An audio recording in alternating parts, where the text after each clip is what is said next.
Siap hancurkan Cina, Indonesia tingkatkan personil militer hingga 1,5 juta tentara.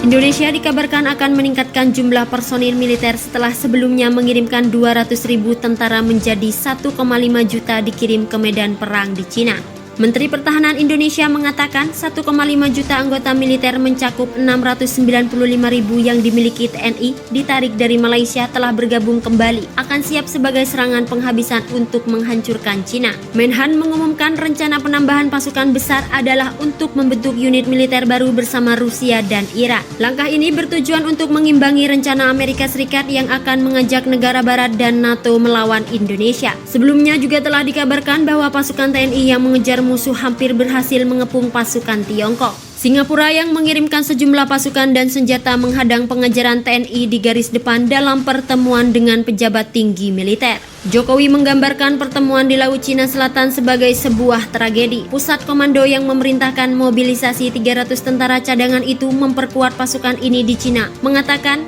150.000 dari mereka dikerahkan ke zona pelabuhan dan pertempuran di garis depan. Presiden Jokowi menambahkan bahwa langkah Barat mendukung Cina adalah sebagai bagian dari upaya selama berabad-abad untuk melemahkan dan memecahkan Indonesia. Kami sebelumnya selalu menganggap rakyat Malaysia sebagai saudara, tapi apa yang terjadi? Mereka mengkhianati kebaikan kita. Selama berabad-abad, musuh strategis kita telah menetapkan tujuan untuk menghancurkan dan melemahkan negara kita. Informan kami juga telah melaporkan bahwa sejumlah pasukan elit disiagakan oleh Jenderal Yudo yang saat ini sudah berada sangat dekat dengan wilayah perairan Cina.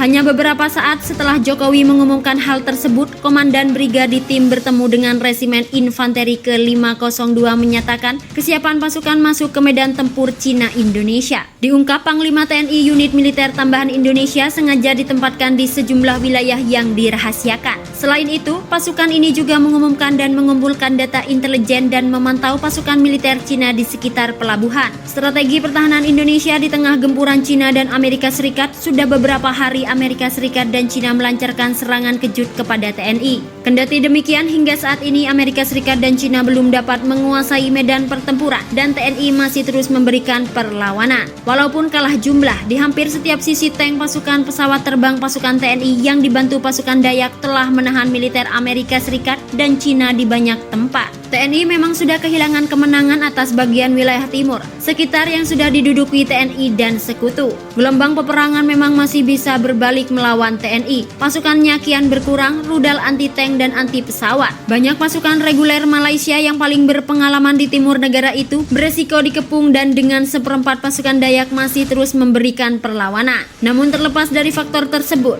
pasukan TNI sudah mengungguli Amerika Serikat dan Cina dalam perang ini di sejumlah faktor. Pekan ini, juru bicara Departemen Pertahanan Amerika Serikat John Kirby mengatakan bahwa militer jiran mempertahankan daerah di negara mereka. Kesiapan warga Dayak untuk melakukan apapun yang mereka bisa demi mempertahankan kemenangan TNI. Ada perbedaan besar dalam semangat juang antara kedua pasukan, berjuang untuk kelangsungan hidup negara mereka. Pasukan Dayak Indonesia turut mendukung penuh pemerintah dan presiden mereka.